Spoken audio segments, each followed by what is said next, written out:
J'étais la seule sur place. Le taxi m'avait dit « Mais mademoiselle, pourquoi voulez-vous aller au front aujourd'hui? C'est dimanche, c'est repos de la guerre aujourd'hui. Le dimanche, ils ne font pas la guerre, pas besoin d'y aller. » Et les autres journalistes et photographes, la plupart étaient en bikini, en maillot de bain, autour de la piscine de notre hôtel royal entouré de jacarandas et de bougainvilliers. Et moi j'ai dit non, monsieur Lee, on y va. On fait un tour dans Phnom Penh. Tout semblait normal. Je lui dis, allons un peu plus loin, allons sur la route 13. Et tout d'un coup, qu'est-ce que je vois avec monsieur Lee? Le ciel devient noir et se transforme comme un Van Gogh asiatique, c'est-à-dire des bolides de feu. Monsieur Lee dit, putain, les Khmers rouges.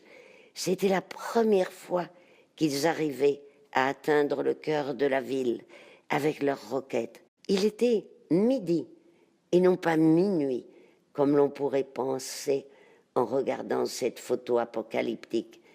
Mais, comme toujours, depuis mes débuts, j'ai toujours refusé et détesté le sensationnalisme.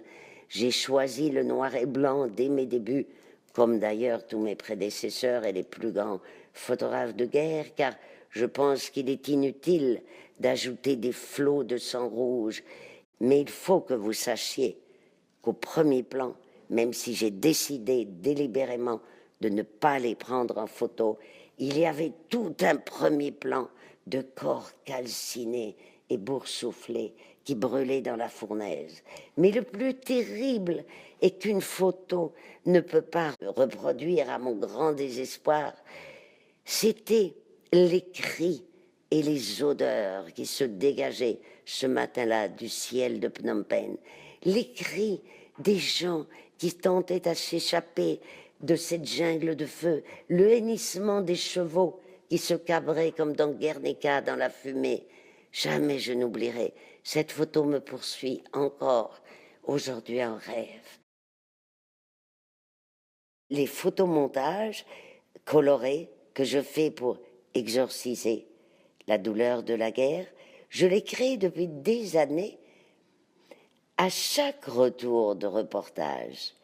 Donc, quelques années après ce terrible bombardement de Phnom Penh, un jour, il y avait une bonne lumière, je crois que j'étais à Saint-Paul-de-Vence, j'ai saisi un bout de tissu rouge que j'avais à proximité. Et je me suis dit, cette photo est tellement tragique et insupportable pour moi que je vais l'enluminer. Mais évidemment, à mon habitude, je n'ai pas pu résister au rouge, surtout pour une scène aussi tragique. D'où le titre ensuite de la photo, l'opéra du monde, comme un opéra à la fois tragique et avec des visages magnifiques.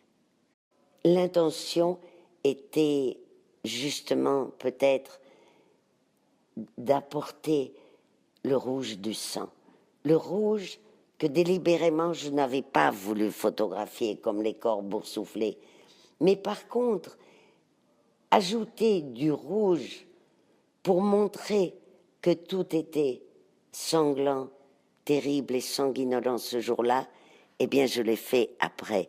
Je fais souvent comme ça. Je rajoute des éléments dramatiques à l'heure des photomontages. J'ai tout simplement eu l'idée de faire une variante avec des tissus rouges symbolisant le sang, c'est tout. La guerre ne peut pas être un spectacle.